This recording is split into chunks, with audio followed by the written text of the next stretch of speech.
Join me every month for the inspiration to find your finish line. Hello, everyone, and welcome to another edition of Find Your Finish Line, presented by Curad Performance Series, the official medical supplier of Ironman, and you can find all the Curad products on Amazon today. Find Your Finish Line is not only about finding it at a race or an event, but in life. I'll talk with successful people who have overcome all odds to get to their finish lines in life and at the races. And my guest today is one that's done that plenty of times. She's a 4-time top 5 Kona finisher in the female professional ranks. We'll talk about that. She's a 6-time Ironman champion, 12-time 70.3 champion, former ice hockey player, growing up turned triathlete who lives in Bend, Oregon with her husband, Waddy. Hello, Heather Jackson. Hey, Mike. Thanks so much for having me on. Oh, thanks for being on, and congratulations too. I miss being with you at the Herbalife Triathlon in Los Angeles, where one of your great sponsors, because that's such a great event up there. Oh my God, yeah, I know we missed you this year, but yeah, it's so funny. Like, it's definitely not necessarily my distance race, being an Olympic distance, but it's one of my favorites. It's so cool just to get to race through downtown LA. I mean, no other point is Los Angeles shut down and you get to bike and run your way through the city. So it's really cool. Yeah, I hope my schedule coincides this year where I could got that weekend open, because it's one of after the one time I did it in 2019, its first year, it's one of my favorites already. It's something how you can put on an event like that in Los Angeles. It was great. Yeah, totally. Yeah, it's this coming year. It's the weekend right after St. George Ironman champs. Oh, okay. All right. I won't be wiped out or anything. but it's only an Olympic distance. So we'll both go up there together. Yeah. Well, I, like everyone else, just love your posts. And here we know what you were doing early in the off season here. You went to Maui with the Hoff family and had a good old time. Then all of a sudden we see a post and you're in Bend, Oregon, and look behind you. You've got all this snow. Is that how you do your downtime, going from extreme to extreme? I know, right? I mean, yeah, it's been quite a few weeks in terms of, I raced Florida, and then I saw you super briefly at Ironman Arizona a week or two later, kind of just recovering still from Florida. And then actually the Hoffs, Kelsey, we had planned a potential vacation like in, I think it was August timeframe. We had both thought maybe we would race the Xterra World Champs. And so we had originally planned to go to Maui around that time frame anyways. And then both Hoff and I decided, I think it was October, November, like, probably don't want to keep pushing after Florida and try to do Xterra. So, but we still wanted to go to Hawaii. It had been over 2 years since we've been there. We had flights. So we're like, let's still go and actually have a Hoff season vacation. So yeah, it was super fun. And then, I wanted to get back here to Bend, even if it's just for a few weeks. It has been 2 years, all through COVID. Waddy and I were down in Tucson, and we didn't come back up. Just my parents are up here, my family, but we didn't want to risk the travel. And it was still when you were supposed to stay at home. And so I had missed 2 winters, and I absolutely love the snow. I love going to the mountain. I love snowboarding. I love skate skiing, and I love just breaking up the swim, bike, run with getting in training here, like different styles, skate skiing. And so I actually flew here from Maui. Waddy is down in Tucson for about a week right now, just taking care of a few year-end things. All my bikes are there, so he's getting those all cleaned up and ready for next season. And then he's going to drive. Our camper van is down in Tucson, so he's going to drive up with everything. But we split ways when we left Maui a couple days ago. So I love that. You know how jealous you make everybody with that kind of lifestyle. It's something that I know you absolutely appreciate and you don't take for granted. I want to go down the Ironman path for a bit. 2007, 10th in your age group, 18 to 24, and I think 2008 is when you won your age group in Kona, 18 to 24. God, 18 to 24, doesn't it seem weird saying that was your age group? That was It's like, it feels like yesterday, and then I cannot even believe it's been, what, 15 years or something. I know that's absolutely that's absolutely crazy. But then you don't come back to Kona until like 2015. You won Coeur d'Alene that year. That was your first Ironman win, wasn't it? In June of 15? Yes, exactly. Yep, Ironman Coeur d'Alene. I actually met Wadi that year, 2008, when I was 18 to 24 age group. So I met him. We didn't start dating for about another year. So, but he's the one that was like, "You're so young, like you don't need to race full distance Ironmans and really tire yourself out. And you're like young, you should go after the halves, speed, things like that." So that was really the cause of the break. And so I focused in on mostly the 70.3 distance. And that was right when it was really starting to become popular, and they were adding more and more every year. It was really that, I think, the start of when halves took off. Yeah. But yeah, 2015 was my first win. It was the year that it was like 110 degrees out. I was just going to say, everybody was melting. Yeah. They moved the start up to like 5 a.m. so that we would supposedly get some colder morning hours in, but I don't know that it made a difference. It didn't make a difference. It just made us more miserable because we had to get up so much earlier. But hey, when you met Wadi, that's a great. You met him there in Kona. Was it like love at first sight? Did you? What was that like? Yeah. So, well, I actually met him in August, about a month or two prior to Kona, but I knew I was going to Kona for the 18 to 24 age group. But he and Brad Culp, who was the editor for Triathlete magazine, and then Wadi was the head of his global ad sales at the time. They were coming up to the Bay Area where I was living just to visit a bunch of the clients up there, try to sell ads. Brad was writing a story on one of the local age group teams, and they came on the local Wednesday ride that was out of the San Jose, California area. And I was the only girl that was like up in the front group. It was when Becky Lavelle and Brian Lavelle were racing. And Wadi was up there. He was a former cyclist. And so it was 6 of us, and I was the only girl up there. I don't think Becky was on the ride that night. And at one point we were going up this hill, and there was like a gap forming, and I started screaming at Wadi, like, "Don't lose the wheel. You can't get us dropped." Because I was right behind him, and he kind of turned around and he's like, "Who is this chick?"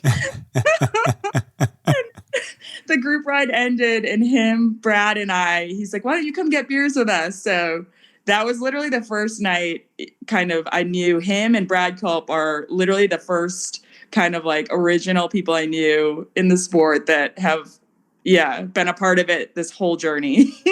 And all three of you are still a part of it, which is fantastic. And you know, all great relationships, I guess, start with you screaming at each other. You know. Well, it was good advice from Wadi to kind of do those 70.3s, because obviously you came back to Kona in 2015, and the last time we were together was October of 2019. And isn't it ironic? You know, you do 9:05, you go 9:03, then you go 8:54 in Kona and place 5th. You must think like, what the hell is going on? Oh my goodness. Yeah, that first 2015 Kona, like I couldn't even, I had no expectations. I was just so happy to be there, like just so grateful to be at the start line. I had in 14, knock on wood, was the only injury I've had in this sport. And so I was coming off of a year of that. And so even just to get there in October of 2015 I was just so happy. So to come in 5th, it was insane. I still remember that finish line possibly better than most of the other ones. Well, I have to admit, I do too, because it had been so long since we had an American woman come across the finish line.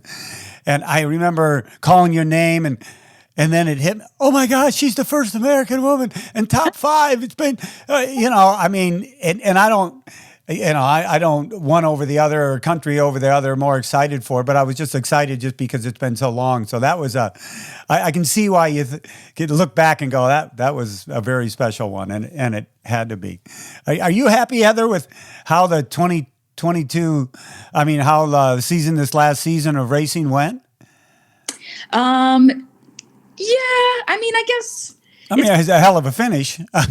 yeah, exactly. I'm just so stoked to have ended it on a high note with Florida. I think for me, coming off of last year and almost 2 years of not racing, I struggled a bit at the start of this year. I think a lot of people probably did. I mean, I don't want to complain it was any worse for me than anyone else, but it was tough getting back into it of like planning and races changing and what do you want to focus on. And I look back on the first 6 months of this year and kind of feel just about it. I mean, but I kind of regrouped when Kona got canceled again in August and took a little break and was like, okay, what can I do to try to salvage this? And so I'm really happy with kind of that last 3 or 4 months I put together from September, October into Ironman Florida. So yeah, I'm happy. I'm in a good spot now. I'm taking a little regroup again, but more getting back into base stuff, some strength work, getting in the pool a lot. And I'm really looking forward to 2022. Yeah, and I want to talk about that too with your new coach. But before I do, there's two things in Florida I remember succinctly. One, obviously, with the Sacramento Ironman California race being canceled, all of a sudden the men pros were thrust on that race, and it was supposed to be a women pro race only. I loved your attitude at the press conference about it. You know, you and Sky, both your attitudes at the press conference about it. Then the like, no matter, you know, we're going to have our race.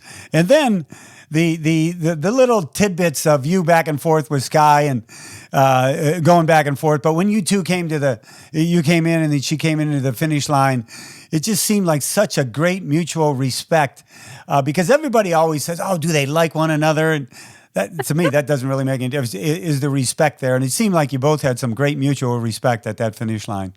Oh, totally. I mean, Sky has proven herself day in and day out the last couple of years. And I felt so bad for her. I think it was before Kona 19. It was meant to be her first one, and she got in a horrible bike crash. So she wasn't able to be there. And so for her, and I think she's going to do amazing in Kona. So for her to miss that first one and now have the last couple be moved, I mean, I'm sure she's chomping at the bit to get to Kona. But she had gotten me in the last few races we faced off against each other. She's American, like you said. I don't put too much on the like. I want to win races, whether it's against Americans or not. But it also does add that like fun little element of okay, top American. And so all year we've kind of been going back and forth. Just I'm horrible at talking smack, but it is like a fun whatever. It's because of the person you're horrible at talking smack. Maybe you should have a smack talker on the side for you. Well, Heather says, you know. So many people try to get it going, and I'm just like, I mean, if you're the best on the day, you're the best on the day. And she had gotten me at other races. She had incredible days, and then I was able to get it this November. So that it was to revalidate, get back to like what I know I can do, and I just hadn't had that day come together this year. So yeah. Hey, you talk smack on the course. That's what it's all about, huh? Let your actions do the talking. Yeah, I love it. So you do have a new coach, Frank Jacobson, and a question popped in when I was thinking about that. Before meeting him and picking him up as your coach, how many more years had you imagined that you're be able to compete at a high level? And has that increased because of some of the philosophy and coaching he's given you? Yeah, I mean, I think it sucks because I feel like I just lost two of my best Konas, potentially. Yeah. Well, I don't want to say my best Konas. I think my best Konas ahead of me. I think my best races are ahead of me. I just think I lost two opportunities at maybe the peak of my career. So that's kind of been a downer. And it's been one of those things I think makes you look more closely at, okay, what are you doing? Are you giving everything you have? Are you making the best decisions in terms of your training, your preparation, and to make sure you do make those chances count when we get them? And so that was kind of the start of my,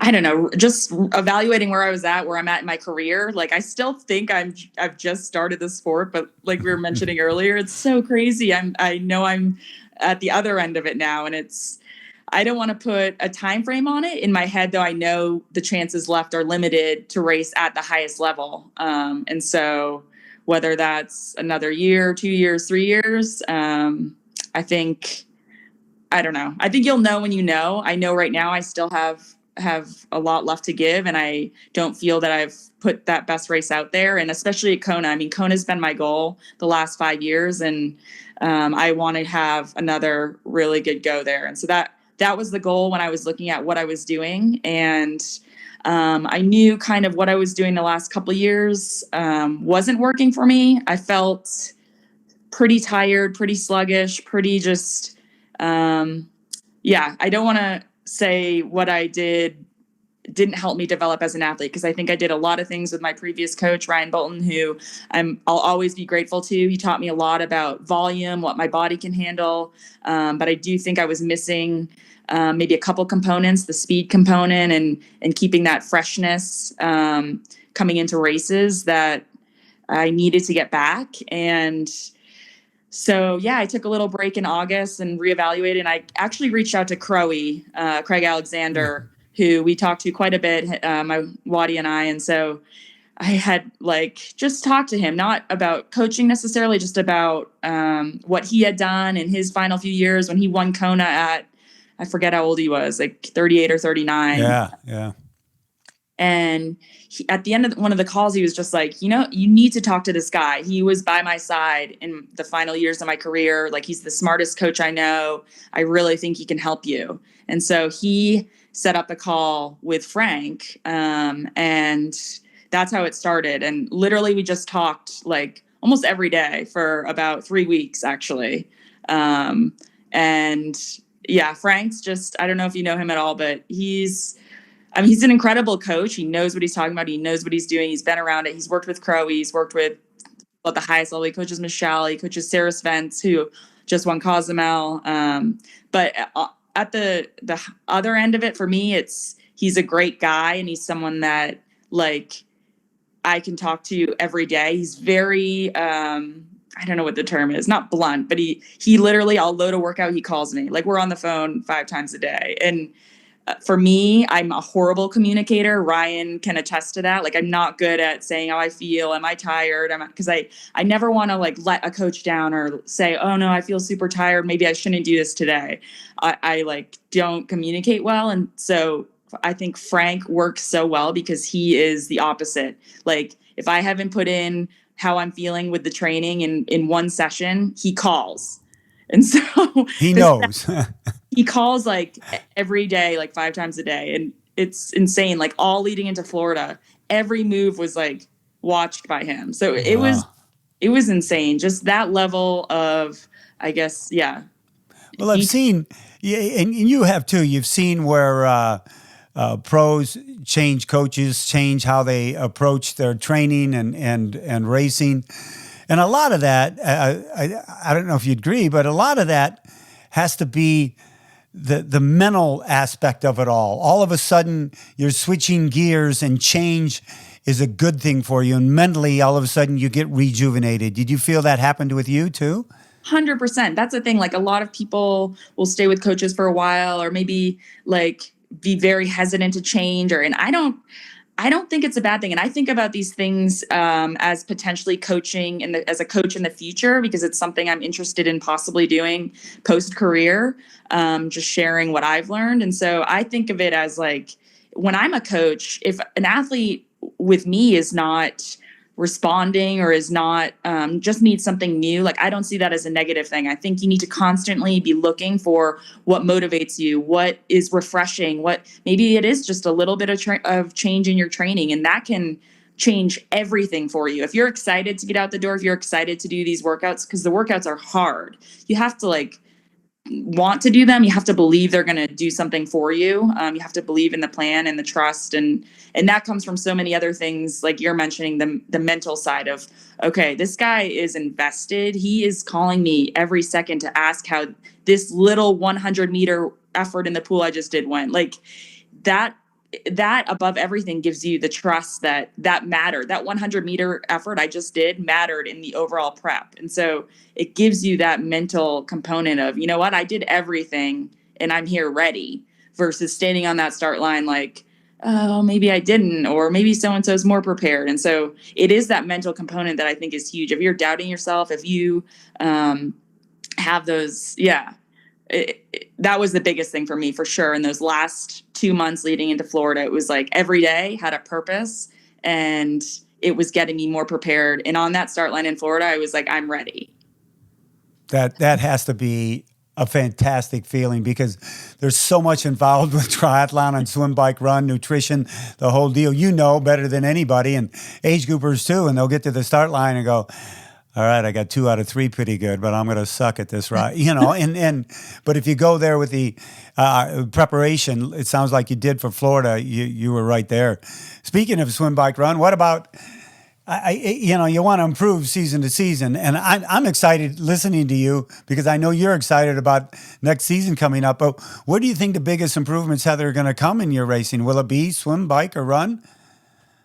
That's a good question, Mike. The swim for me will always be a struggle, and I know that I'm going to be limiting losses there. I do think I can find some time there. If I can make that next little group ahead of me, then, I think that could change dynamics. That being said, I've gone the route of being like, I'm all in on my swim. That's all I'm focusing on right now. And you work so hard and you might not even find anything. And so for me, the bike run, it's always been my strengths once I get to land. And I think there's still more there.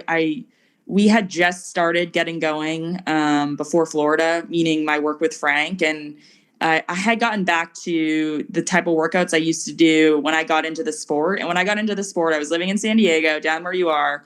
I had just started dating Waddy. We were living in the studio apartment. At the time, Pete Colson was coaching me, who Waddy was friends with, but I was a massive fan of McKeely Jones. I always have been. And so I was like, oh, he helped her. He was coaching me. And then Richard Vernay, I know you also know RV, was living like a block away. And so it was the four of us. Actually, sorry, one more, James Walsh, a local guy. He doesn't live there anymore. But I literally would chase 4 guys around. We would ride inland San Diego, all out efforts, up Circle R, up Old Castle, all these roads. And so essentially all out 5, 6, 7 minute efforts over and over. And it was that short, sharp speed. And that gave me the bike, I guess, prowess that I had when I started the sport of triathlon. I didn't really have the swim or the run. I've had to work on those, but I had that bike. And that was a lot also coming off of ice hockey, 20 years of ice hockey. But I felt like I've lost that in the last 3 or 4 years. And I finally, literally at Florida, felt like I had that back, like the strength back on the bike and the confidence back. So for me, the bike, and then now continuing to develop the run, I think that's where I can find that little bit more to hopefully keep staying near the top of that, the pointy end of finished results. Well, isn't it amazing too how I think age groupers and some pros alike, they discount that strength factor, but they may discount it when they feel strong, but all of a sudden when they're feeling a little weak, oh my gosh, I've got to start working on my strength. And that it seems to catch people by surprise that all of a sudden that strength is gone. But you feel like you've got it back now, especially with the Florida race.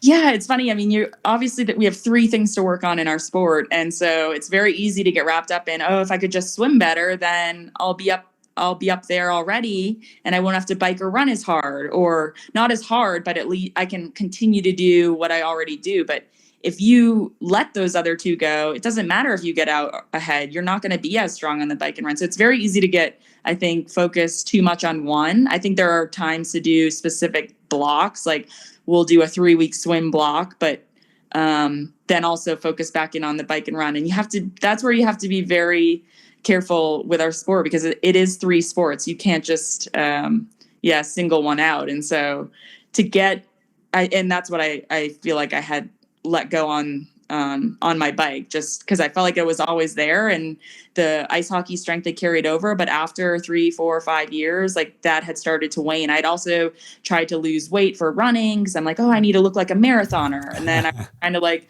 lift upper body because my arms are so weak, and I was trying to swim better. And then you let that hockey strength go. And now the last 3, 4 years it was showing. And so for me, it was like, yeah. And Frank too, another massive thing with Frank was he's like, you're not eating enough, period.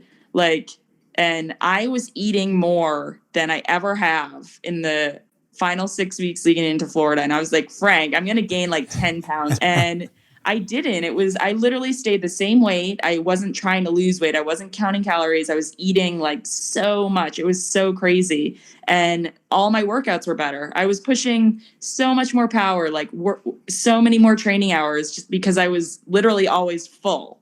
I was like, oh my God, I need to go work out. Like I just ate so much. And so it was this whole shift of like, what have I been doing the last 3, 4 years of like, oh, I need to be lean. I need to look like a fast runner. But in our sport, I mean, you need to be fit and lean, but I think a lot of people put too much emphasis on that when it comes to, you need to be strong, and you're going to get more out of your training if you have the calories and energy in you to nail those workouts day in and day out. So, well, that's great advice. Because we all can't look like a Des Linden because we're not just marathoners. Hold on, everyone. We'll be right back after a message from our sponsors. Even after 40 years on the microphone at thousands of events welcoming hundreds of thousands of athletes to the finish lines, I am still in awe by the incredible endurance of each and every athlete and what you display. The physical exertion, the sweat, and the challenges you put your body through deserve a level of support that match your dedication. As the official medical supplier for the Ironman US Series, Curad Performance Series lineups of wraps, tapes, bandages, supports, and braces give you, the serious athlete, and weekend warriors alike, the optimal support needed to keep moving, including new far infrared kinesiology tape technology, which reduces energy made through body heat, back to targeted areas to help you heal faster and enhance performance. So don't you let sprains and muscle pain hold you back. Recover smarter and shop the entire Curad Performance Series on Amazon.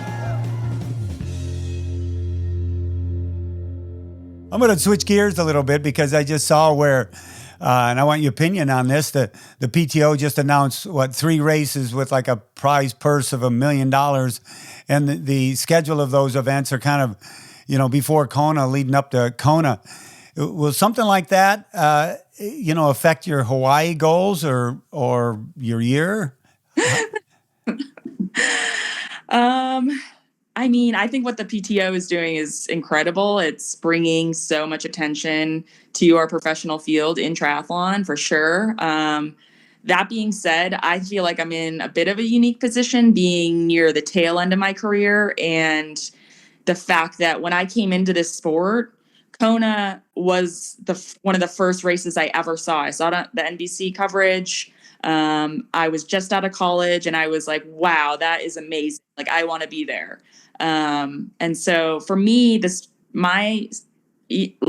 sport has been about that. And Kona has always been my goal. And it's the World Championships. As of now, I mean, whether that starts to shift, I think with the new one in St. George, I don't know if they'll consider starting to do that. Who knows where our sport is heading? But where I'm at in my career, Kona has been the goal and will be the goal. And so for me, I will be, as ready as I can be, whether or not I hope to be at most of those for sure. I mean, it's going to be the best fields out there. It's the best in the world because of that prize money. And that's what the prize money, while it's amazing for professionals, that's what causes the best races, because the best in the world are going to want to be there for that. So, I literally just saw the announcement myself as well. So I was like looking at the calendar, like, will this fit in? Will not. Edmonton won.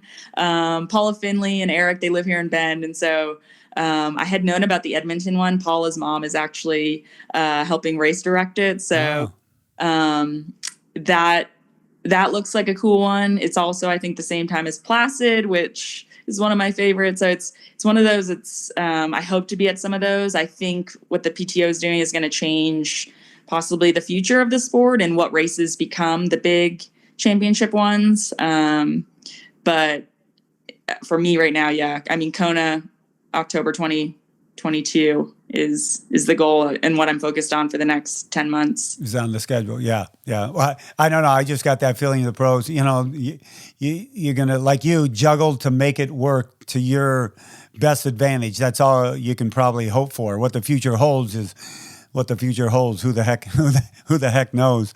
There's also been, there's been so much talk about the course record things, obviously with Christian, what he did in Cozumel and what Lionel and Jan did in their match-to-match race. And do you think there needs to be a, across-the-board certification like they have in running, for the 140.6 miles?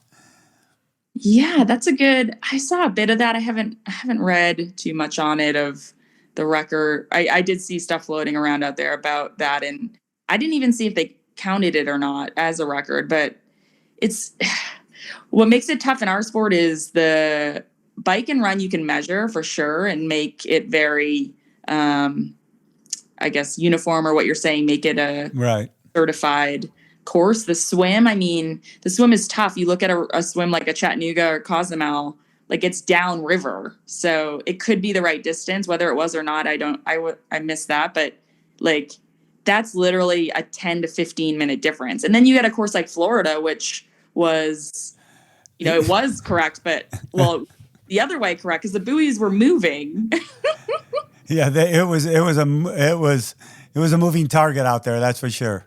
Yeah. So, yeah, that's a tough one. That's a tough, how do you certify a certain course when on the day? There's three. I guess my point is there are three sports that you have to make sure are certified or measured correctly. And then that's three different possible errors and then three different climates and environments you're dealing with in terms of like the swim buoys being moved or downstream and that makes a massive difference when you're going after records. Oh yeah. And it can't, it certainly is not going to be as easy as measuring a point-to-point Boston Marathon. We know that, but hopefully there's some kind of formulation that can all be figured out in the future. All right, enough about that. The training and the tough stuff. Tell me about Team Plush. Tell me about Team Plush. I want to hear about it from you. Thanks, Mike. Yes. So Plush is our new team. I love that name, by the way. Plush. Where's it come from?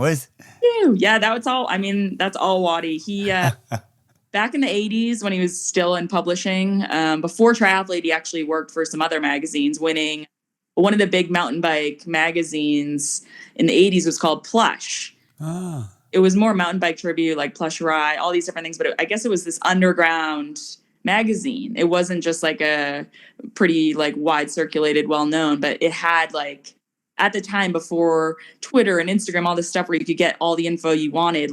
This magazine had the info, it had the stories, it had the photos. And so if you were able to get it, and so it was kind of a tribute to that. And he was this underground team. We, as some people maybe, or most people know, we had, bit of a split with an ex-business partner. We went our separate ways, and this was our attempt to continue to provide something to all the people who have supported Waddy and I the last 10 years with our racing team that was formerly Waddy Inc. And Plush is our new team. And a lot of the people who supported us there have moved over. They were, I guess, the groundwork for this new team. And then we'll open up next year applications. We've gotten a lot of just questions like, are you guys doing a team again? And it was just kind of a carryover right now, but next year it will be we'll have applications and open to the public, and hope to kind of grow this thing in terms of a like-minded group of triathletes, or we've got a lot of gravel racers, just really endurance, any endurance sport, or anyone just wants to be involved. We're going to hold camps. We're going to have training camps, just fun camps. We're talking about when we were over in Maui, Wadi's really good friends with the owner of Maui Cyclery, Donnie. Donnie, yeah. He wants to do a camp there. And so more like a fun camp, like go surfing, riding, gravel riding. So just people who enjoy racing will support each other on the courses. Wadi's going to make some cool gear, cool kits, and hold camps, have gatherings, check in. We're going to have, obviously I race professionally for the team, but we have some other pros that are going to race for us. Announcements on that coming soon. So we'll do seminars with our pros, possibly coaching if athletes are interested in that. But yeah, it's just wow. We're just so grateful to everyone that's kind of carried over after kind of a tough year for us on the business side. Yeah, business is so rewarding, but at times it just pulls you down. It sucks. But you guys are coming out of that. I can just see, Heather, the plush factor all over the place at races. I can't wait. And I can imagine what Wadi's going to design. I'll see it. I can look a mile down the finish chute. I go, here comes another one. You know? Yeah, right. We'll have to get you a kit. Yes. I got to have my riding kit. Is there some place they can kind of pre-sign up for the team now, or they have to wait a little while? The team will kind of get things more announced, I think, the start of the year. And we'll have gear for sale for all. It's more, we'll have the team kits. We're lucky enough to be working with Luke and Beth over at Win this year. Yeah. They're going to manufacture a great kit for us. Wadi, they've designed it. So that'll just be for this first year. And then after that, when we kind of get it off the ground and, everyone's at the races and kind of see that momentum, then we'll open up. We have a website, plushglobal.com, but yeah. Work in progress. We can't wait to see it all. So congratulations on that, because I know, from one business to the next, and building a business, as you and Wadi know, is not an easy task. So congratulations to both of you on that. Heather, do you feel you're a role model to younger women who are trying to get into tri, and is that a responsibility that you want to take on? Is that a responsibility that, oh wow, why are they looking at me like this? How do you feel about that? It's so funny. I'm like, I always feel I feel humbled, but I feel so like, I still feel like I look to so many people, look up to so many people, and like feel that way. So when I'm struggling for words, but I understand. About young women looking up to me, I'm like, really? Like, oh my God, thank you. Like, it does make me more, I guess, conscious now, especially, I guess, at the end of my career, later on, being like, wow, like, I didn't do this necessarily to do that as like a direct reason. Like, I wanted to race. I wanted to be the best I could be. I want to go out and try to win races. But now when I look, I have a bigger picture of my whole career and journey and where I'm at. It's like that, it's an honor. It's an absolute honor when I hear that from people. And it does make me more conscious now of trying to incorporate that more in, of like, am I motivating you to get out the door if maybe you don't want to today? Are you on a weight loss journey? Are you young up and coming athlete who wants to be here one day? Like, can I help you at all? How can I offer advice in any way? And so for me, yeah, I think it's an honor first and foremost. And then secondly, I am interested in, helping that next generation. And like I mentioned prior, possibly coaching in the future. And if not coaching, then even just like, advising in any way, or like offering, I don't know what I guess first thing that comes to mind is here in Bend, Lauren Fleshman and Jesse Thomas of Picky Bars, they live here. And Lauren does a lot with female runners, and she holds these camps. They're called Wilder Retreats. And they go to this cabin around Bend in the middle of the woods. And it's partly writing, which is another passion of hers. But it's also just like gathering and talking and advice and kind of business or training or anything. But for me, like I've always wanted to go to one of those because that idea just sounds so motivating, kind of a reset. You're in a cabin in the woods. And I've always had that plan of like, how can I do this for others where I could incorporate it's not just the training and the racing, it's how can you shape someone's life? And for me, like, can I offer a group of women this opportunity to let's get a cabin in the woods in Bend or wherever we might be down in Patagonia, Arizona. We gravel ride, we write in journals, we cook meals together, enjoy wine, like just have that experience. Because I think especially coming out of COVID, people are getting back more and more to those sort of things, like valuing experience, valuing face time with people, like actually being in person with friends. So for me, like that was long-winded, but going from coaching to possibly those experiences, or I can help, whether it is younger athletes, younger women, or also just any females on this journey. Yeah, it's definitely in my plans. Well, Heather, you've had a lot of success. You're still going to have a lot of success in the sport, and you know what that does for you feeling-wise. But I'm going to tell you, mentoring, and I've had the opportunity to do it, can bring back to you so much energy, so much good feeling. And I think you're going to be one of the best in the business, coach, mentor. Because you imagine you could be talking to a 24-year-old and she could be a world champion, 12 years after that. That's such a huge possibility because you've been there. And so I hope you do take that path because I think you'd be one of the best around. Around. And from talking to somebody like Crowe, talking to him, every time I talk to him, I want to go out and run 100 miles. The guy is just, I love him to death. And people like that out there need to stay with us in the sport. And I know you'll do that and you'll be unbelievable. And you're in one of your best, bringing your mom into the finish line, Diane into the Ironman Lake Placid. Well, what an influence in your life to have a mom who's an Ironman finisher. She raised you perfectly. What was it like growing up, being around someone like your mom and having that example? Oh, thanks, Mike. Yeah, no, my mom is incredible. She's literally, why I am where I am. And that's not to say that, like, growing up, I don't know that I had that same, I don't think in the time necessarily, like what exactly you're getting from your parents or they're giving you. And I certainly didn't recognize that then. And so I'm so grateful now as an adult, and I see her as a person, as a friend, and we're way closer now than I was growing up. Like, she was a disciplinarian. She was the one that, taught me everything in terms of like, accountability, of being at practices, of being at, giving your best in sport, like everything with athletics. She was a gym teacher for 30 plus years. She had me in every single sport there was.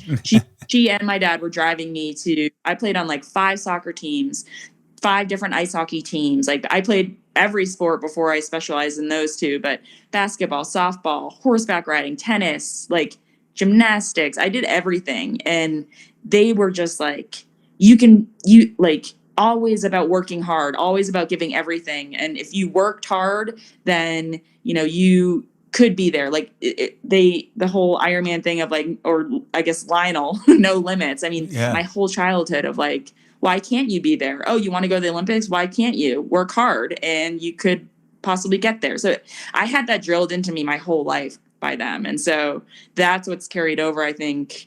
My whole life through ice hockey, through soccer, but now in triathlon. And for them to be a part of this journey, racing themselves, being at almost every race I'm at, they travel to all of them now. They train here. So we're always training together, or at least like, oh, we're going to the lake swimming in the summer. So it's just, it means everything to me that they're a part of this. A lot of people might struggle if partners or family aren't into it. They might come to a race or 2, but my parents are at almost every one. And it's beautiful. That's beautiful. And your bubbly, gregarious personality comes from them. And we don't. That is something you said. We just don't know if if when we're being raised, if it's the right thing or the wrong thing, you find out later. But being pushed and parents showing children no limits. They don't need the helicopter and bubble wrap them to death, but show them that there's no limits, and have your actions speak louder than words, and that's what I think all great parents do. How by the way, you are still Diane's little girl. You know that, don't you? She's still, which is my daughter, who's your age. She's my little girl. So that's. Oh, does she race? No, she ran Boston Marathon. Great athlete. Her husband did Ironman Arizona about 2 years after my son did it. So yeah, she's a former gymnast. She was a gymnast, and she just and her two boys are just playing baseball, soccer. She's working them to death. I love it. Yeah, perfect. Just working them to death. That's the best. What advice, Heather, would you give? We've been going through such trying times, and when we read the paper, when you read the news, there's more coming, they say, and sometimes you just have to block that out. But what advice would you give to our age groupers who are struggling, especially at this time of year, which is a tougher time of year for a lot of people?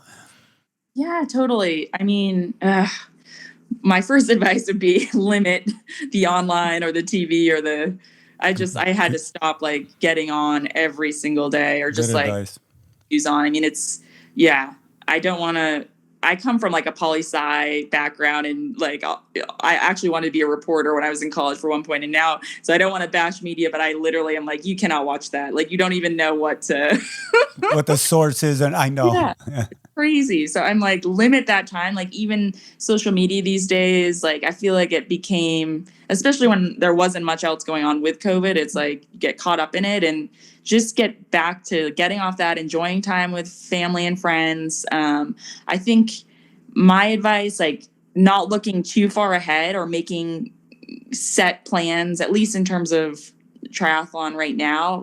For me, I take it one day by day. I have a little planner, and I plan out the day. I look at the week, what to do in the week, what I want to accomplish, and that's training and also everything, spend more time with my family, and then actionable steps for that. Okay, I'm doing dinner Tuesday and Friday with my parents. So breaking things down to easy steps and not looking too far ahead, in terms of just enjoy the now, be more in the now. That's what I'm currently trying to do, is live. You never know when things might change, or might be the last day. You never know. It's live right now, because that's what we have right now. And what am I going to do today? Versus I feel I always planned out okay, a year in advance, or in October, I'm going to be here. I mean, I still have that, but it's today, let's make the most of today. Good. Great advice, because I think people do, if they don't live in the present, they either live in the future and the past, and both of them can't really do much for you. One's gone, and the other one, we don't know what the heck is coming. So live today like what they say, like it's a present, like it's a holiday present. So that is great advice. Heather, my last question on Find Your Finish Line comes out of the Baja 1000 racing. I've got good friends that have raced the Baja 1000. I've raced down there with them, and they reminisce after the race. They get together coming off the desert, and they call it table racing. They sit around the table or the picnic bench or whatever, and they talk about the event. I call it tri-table racing. So reminisce with us a memory of an event that comes into your mind, a good or bad memory, something that it sticks with you. So reminisce with us a tri-table racing about an event and something that happened at it, anywhere, anytime. Any race, any memory. Any memory. Ooh. So many, though. That is such a tough one.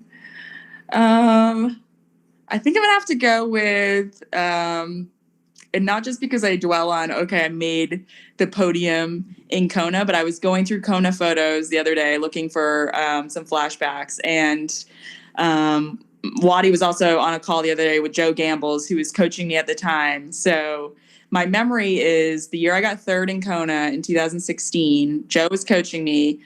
He, Waddy, and RV is in so many of my triathlon memories were on the Queen K. As I'm coming back in, there's about 3 miles left, and I was in second place behind Daniela, and Rinny was coming, and I was like, oh my God, Rinny, of course she is. And she comes like running by, and Joe, RV, Waddy, they're all screaming like, stay with her, just hop on her, behind her. And I'm looking over, and I was like, what? Are you kidding me? It's Rinny. And like, she runs by, and I'm like, good job, Rinny, you got this. And they were screaming like, focus, stay with her. And for me, it was like, it still stands out because I in the moment, I was like, I was so happy for her that she was like running by, that I was like, it was surreal. Like, and it was just that day was a dream come true. But I always try to get back to when I'm racing in any race, let alone when I go to Kona, like that type of environment where there's no pressure, you're not worried about results. And now when I look back, I think I should have been more serious, like focus on that. Like the days, like race days that just come together where you're just in the zone and you're doing what you can do. And it was like, that's one of my best memories in Kona, not because I got third, like that will forever be one of my best results and best memories, but it was the race itself, because like, I was just so grateful and happy to be there and everything going on, even when it was like Rinny, who was another one of my idols coming into this sport, her and McKeely, that like I was there with her. And so we always talk about that, of just that gratitude of the gratitude to be there and be able to do it, let alone whatever happens on the day. So that's a great memory. And you know, your humbleness is your strength, Heather. I hope you realize that and know that it is a true strength. But I have to tell you, I can just hear Vernie's Kiwi voice screaming at you, pick it up, run it. You know, since he's a pure runner, pick it up. Out there on the Queen K, that had to be something else. Too bad it's not on video. I know, exactly. Heather, thank you very much for your time. And thank you very much. I wanted to save the best for last of the last podcast of 2021 for Find Your Finish Line. So thank you for accommodating and your picture there in Bend. I can imagine 20 minutes from now, you're going to be out playing in the snow somewhere. Exactly. Oh my gosh. Yeah, what an honor, Mike. Honestly, thank you so much for everything and your support and having me on. But yeah. I love you. You take care of yourself, Love you and we'll see you next year somewhere down the line. You know that. Yes. Thank you again, everybody, for joining us for another edition of Find Your Finish Line, presented by Curad Performance Series, the official medical supplier of Ironman. The last show of the year, I'd like to give a big thanks to BCC, Boulder County Communications. Mel and Dave Downey, Melinda and Dave Downey. We've got Marcus and Dylan with their big help. Thank you very much for the production of the show. To Andy Riley from Event Grow Marketing. Andy is my my son, but he is my rock. He produces this show and always lets Dad know when it's good or when it's bad. So thank you for that, buddy. And to all the age groupers out there who have supported Find Your Finish Line since the beginning. When we started it, I had no idea what this thing was going to be all about, but it's just amazing how many of you are listening and sending in your comments and things like that, so I appreciate it. We'll have 20 great episodes for 2022. I can't wait for that to happen, and I can't wait to see you at the next events. So take care of yourselves, everybody. Happy holidays, Happy New Year, and as always, my warmest aloha.